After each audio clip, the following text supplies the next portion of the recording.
Hi guys! Welcome back to my YouTube channel, kay Noliboy and Family Vlog. So guys, gagawa po tayo ngayon ng cheesy macaroni. So meron tayong fresh milk, and then yung ating elbow macaroni. Then meron tayong quick melt cheese, at saka yung ating magnolia cheesy, and then ating kagatgarin yan mamaya. Then meron din tayong carrots para mas healthy naman yung ating gagawing cheesy macaroni. Then meron din tayo dyang garlic at saka yung ating dairy cream. So guys, dahil kumpleto na yung ating ingredients, tara samahan nyo akong gumawa ng ating cheesy macaroni sa ating bagong recipe for today. So yun guys, nagpainit na tayo ng ating kalan. Then lalagyan na natin sa ating pan yung butter. Unawin lang muna natin yan para mas lalong sumarap yung ating gagawing cheesy macaroni, dahil lalagyan natin ng butter at saka ng garlic.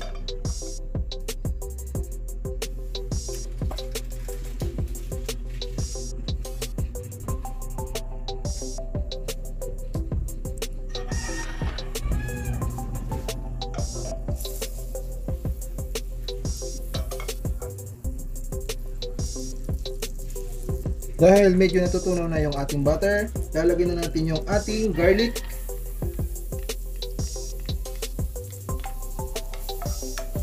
Haluin lang natin.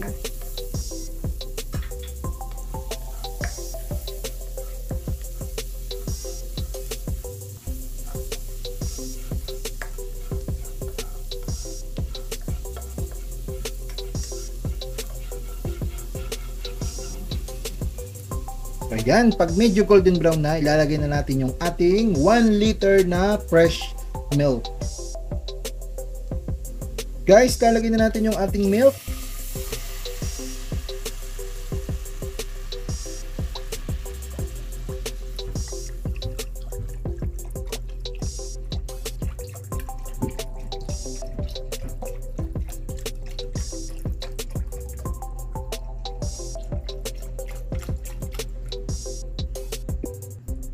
Then yan, papakuluin lang natin. Saka natin susunod yung ating elbow macaroni na ang sukat niya ay 400 grams. So guys, cover muna natin. So yan guys, dahil kumukulo na yung ating nilagay na fresh milk, lalagay na natin yung ating elbow macaroni. So guys, ibuhos na natin. Ay, tapon.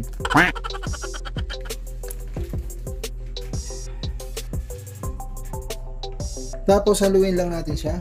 So lulutuin natin to ng 10 to 15 minutes para lumambot yung ating kwan. So pag kinulang tayo at medyo hindi pa luto, dagdagan natin. Pwede natin dagdagan ng tubig na kahit mga kalahating baso or isang baso lang. So yan.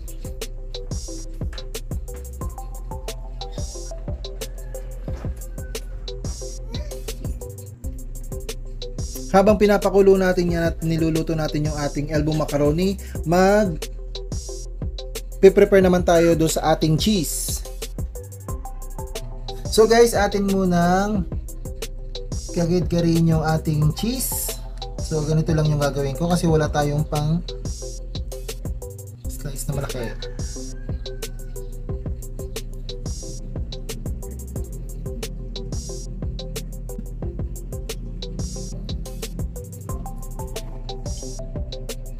So yan guys, ganito lang po yung gagawin natin. So yan guys, yan na yung ating nagkadkad na cheese. Guys, atin muna nga halu-haluin to dahil niluluto lang natin to sa ating mahinang apoy. Yan.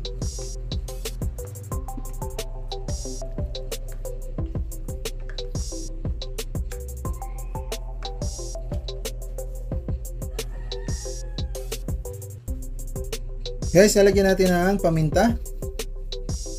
Kasama nga pala natin to sa ating ingredients. Yan.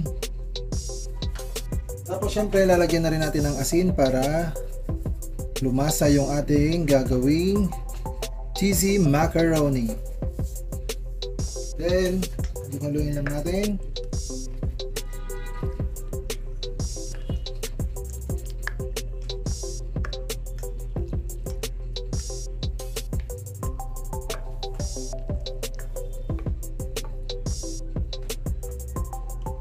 Ayan, hintayin lang natin siyang lumambot yung ating macaroni.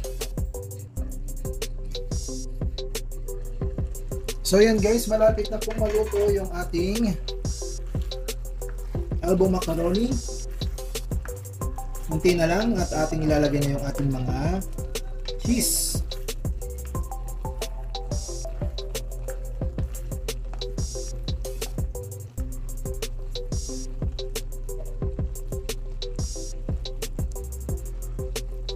Taklaban ulit natin. So yan guys, dahil luto na yung ating elbow macaroni, ilalagay na natin yung ating cheese. So ito muna yung ating unahin.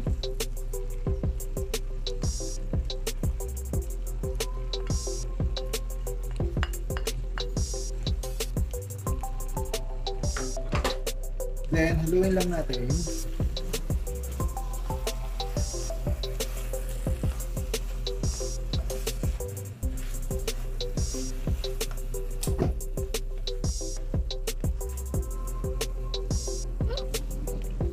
So yan guys, malapit na po siyang matapos. Then lalagay na natin yung ating isa pang cheese.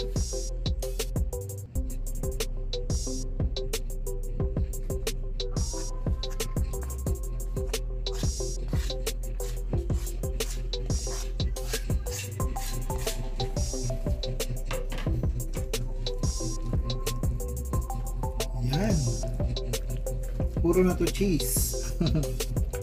Yung ating cheesy macaroni.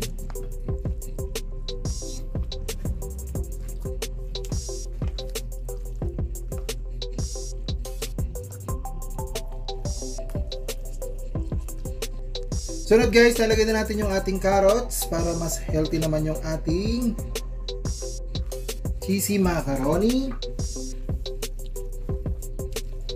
Yan. Grabe naman ang cheese nito. Nag-melt na.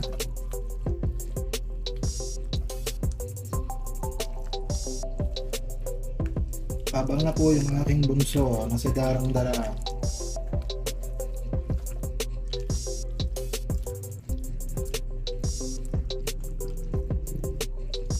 So yan guys, ating recipe for today, yung ating cheesy macaroni. Dahil medyo maputla yung kulay niya, lalagyan po na natin siya ng powder cheese. Guys, ito yung ating ilalagay dahil may natira pa tayo doon sa ginamit nating french fries.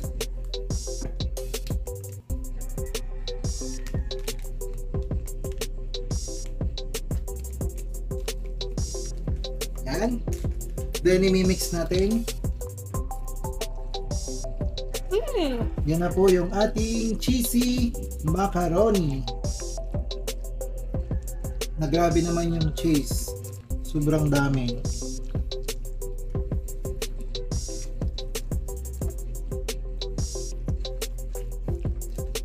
So ito na guys ang ating recipe for today, yung ating cheesy macaroni.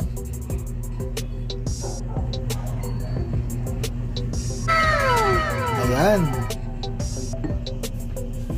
Tapos na po tayo sa ating recipe. At kung ikaw lang ay bago lang dito sa aking YouTube channel, sana ay mag-subscribe ka dahil marami pa pong ilalabas na video si Noliboy and Family Vlog. Masyado po siyang sticky dahil sa rami ng ating cheese na nilagay.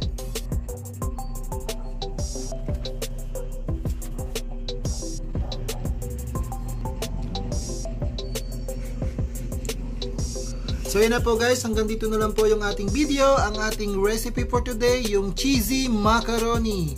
Sana guys nagustuhan nyo yung aking video. Salamat po! Bye bye!